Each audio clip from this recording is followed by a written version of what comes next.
Imagine a world where rising sea levels threaten to engulf our coastal cities and low-lying areas, displacing millions of people and causing unprecedented damage to our ecosystems and economies.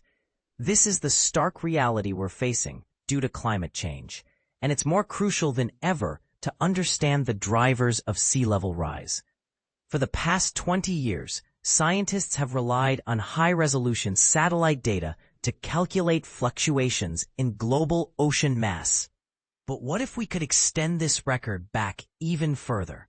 Recently, a team of geodesists has made a groundbreaking discovery that adds 10 years to our sea level record, significantly improving our understanding of long-term trends and providing a potential solution should satellite data become unavailable.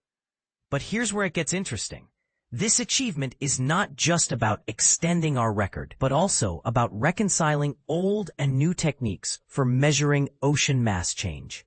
The team's work has far-reaching implications for climate research, and it's essential to delve into the details to appreciate the significance of this breakthrough.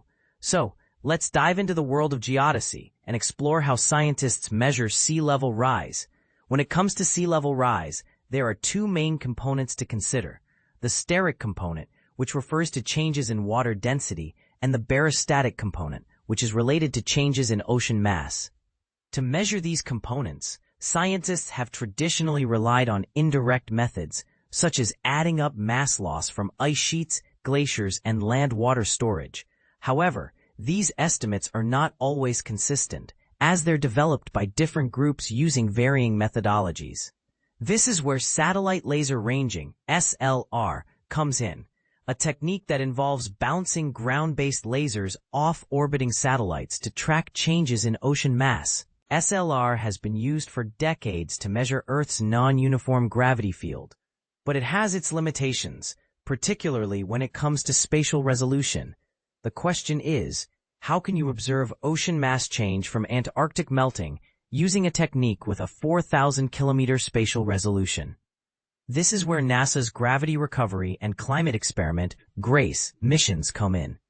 GRACE and its successor, GRACE Follow-On, GRACE-FO, have provided high-resolution maps of Earth's surface mass, allowing scientists to track global ocean mass change with much greater accuracy.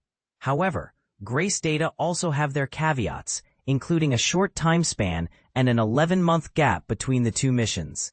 But what if we could bridge the gap between old and new gravity data? This is precisely what the team of researchers has achieved by comparing SLR-based measurements of global ocean mass change with those from GRACE-FO for the same time period. The results show that SLR and GRACE-FO agree remarkably well for long-term trends, giving scientists confidence that SLR data can be used to extend the record back to 1993. This means that researchers can now calculate barostatic sea level change over a much longer period, providing valuable insights into the drivers of sea level rise. The implications of this study are significant, and it's essential to consider the potential consequences of this research. For instance, what if we could use SLR-derived measurements to mitigate the loss of GRACE quality data? This could be particularly important in the near future, as the launch of GRACE continuity is uncertain due to funding issues.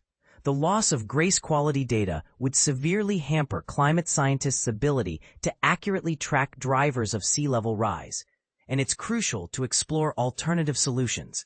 As we move forward, it's essential to ask questions and spark discussions about the future of sea level research. What are the potential applications of SLR-derived measurements, and how can we improve their resolution and accuracy? How will the launch of new satellite missions, such as those planned by Europe and China, impact our understanding of sea level rise? And what are the implications of this research for climate policy and decision-making?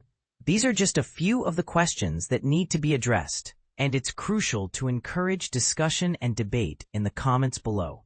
By exploring the intricacies of sea level rise and the techniques used to measure it, we can gain a deeper understanding of this complex issue and work towards developing effective solutions to mitigate its impacts.